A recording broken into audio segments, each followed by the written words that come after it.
three experienced cave divers descended into the depths together. Their destination was the main room at the very heart of the cave, a place far beyond the entrance. To reach it, they had to squeeze through narrow, silt-covered passages and cross a deep water section known as the Arch, a place that had intimidated countless divers before them. This time, they actually had a chance to make it back safely. But during the return journey, one of the divers suddenly vanished. In the end, he was lost forever in the darkness below. And the tragedy all began with a lie. The Rubidoux Spring Cave is located in Pulaski County, Missouri, USA. Its underwater cave system is extremely complex.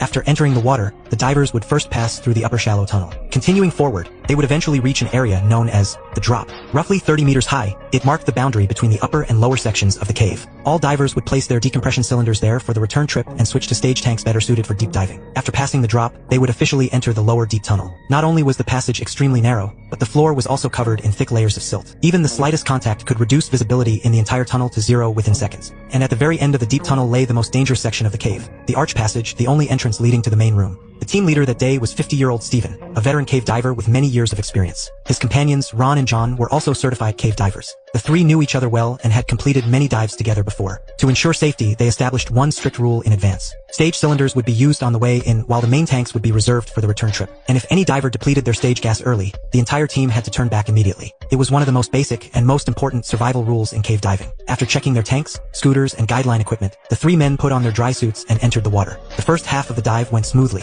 Following the guideline deeper into the cave, they soon reached the Drop. There, they staged their decompression cylinders, switched to their stage gas, activated their scooters, and sped toward the main room. But when they were only dozens of meters from their destination, something went wrong. Because of the cold temperature at depth, Steven's breathing rate increased, causing his stage cylinder to run out earlier than expected. According to their agreement, the team should have turned back immediately. But Steven told no one. Instead, he quietly switched to his main tank and continued following the others deeper into the cave. That decision would completely change the fate of all three divers. A few minutes later, they successfully reached the main room. After a short stay, the team began the return trip. But less than 50 meters after leaving, Steven glanced down at his pressure gauge and instantly went pale. His main tank had less than 1/6 of its gas remaining. There was no way it would last for the entire exit. Only then did panic finally set in. Steven immediately grabbed Ron beside him and desperately signaled for help. The moment Ron saw the pressure gauge, he froze, because he knew exactly what running out of gas meant down there. Without hesitation, Ron handed Steven his backup regulator. The two men began sharing the same gas supply while desperately retreating toward the Drop. Meanwhile, John, who was leading the team ahead of them, had no idea what was happening behind him. He continued forward at the same pace, and the three divers became completely separated in the darkness. Worse still, the real disaster was only beginning. When Steven and Ron reached the bottom of the Drop and began ascending for decompression, Steven suddenly suffered a severe buoyancy loss of control. His body shot upward like an out-of-control balloon, and the regulator was instantly ripped from his mouth. The reason was his dry suit. A dry suit requires constant adjustment of the air inside to maintain neutral buoyancy.